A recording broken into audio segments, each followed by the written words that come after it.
Bonjour. Donc sur Excel, on va voir la fonction aléa entre bornes, qui sort un chiffre aléatoire entre deux bornes, et puis la fonction, la concaténation, c'est-à-dire la juxtaposition de chaînes de caractères avec le signe esperluette. Donc voilà, ce que je vais faire, je vais tout de suite. Le but, ça serait par exemple d'afficher dans la colonne B des adresses mail du type Carlo Patrick. 34, par exemple, j'aurai un numéro de département, arrobas, Gmail, quelque chose. Voilà, ça sera d'afficher ça. Donc, on va mettre tout de suite ici dans la colonne A égale.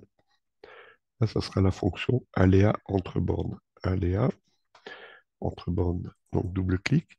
On voit la syntaxe, donc c'est min-max, donc ça sera entre 1 et 95. J'ai pris ces bornes-là pour éviter le problème de la Corse de en 2B, enfin 20 même, parce que 20 n'existe plus, la Corse est en deux départements, ainsi que le format des départements outre-mer 900 à trois chiffres. Donc là, je me limite au département 1, enfin 0,1 théoriquement. C'est là qu'on va voir la concaténation et jusqu'à 95 Val d'Oise. Donc voilà, 1, 95, fermez la parenthèse, entrée. Donc là, il me sort un aléatoire 82. Avec la poignée de recopie, bon, on voit que c'est aléatoire. Voilà. On voit aussi, par exemple, que si j'en prends un, je duplique n'importe où, c'est encore aléatoire et même les deux premiers changent, tout le monde change.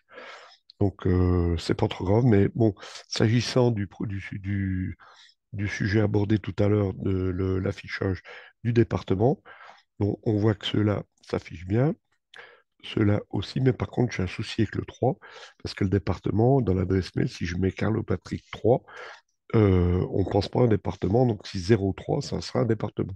Je vais faire afficher. Donc là, ça sera égal, je vais afficher en mettant une condition si A2, enfin si le département affiché en colonne A est inférieur à 10, on ajoute un 0.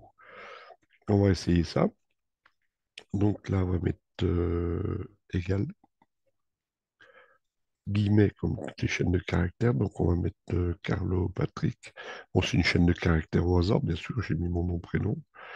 Donc je ferme le guillemet. Et là, on va concaténer. Concaténer le signe, le caractère esperluette se trouve en dessous du chiffre 1 en minuscule. Donc pour les laptops, voilà. Donc enfin les chiffres qui sont sur en haut du clavier. Donc là, on va mettre une condition aussi, juste pour les numéros de 0 à 9 pour faire afficher un 0. Si, donc le critère, ça sera le test logique, ça sera A. Quand A est inférieur à 10, ben, on va mettre une valeur si vraie qui sera 0. Et si c'est faux, la valeur si faux sera une chaîne vide, guillemets, guillemets. On ferme la parenthèse. On concatène encore, concaténation, le signe caractère esperluette. Qu'est-ce qu'on attend maintenant? On attend A2, le numéro de département. Et qu'est-ce qu'on attend ensuite? On juxtapose encore un esperluette. Et là, ça sera la chaîne de caractères. Donc, on ouvre les guillemets, pardon, gmail.com par exemple.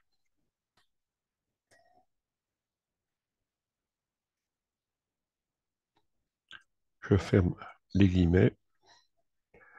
Bon, et là, on regarde. Voilà. Donc là, il a bien donné la bonne chaîne de caractères.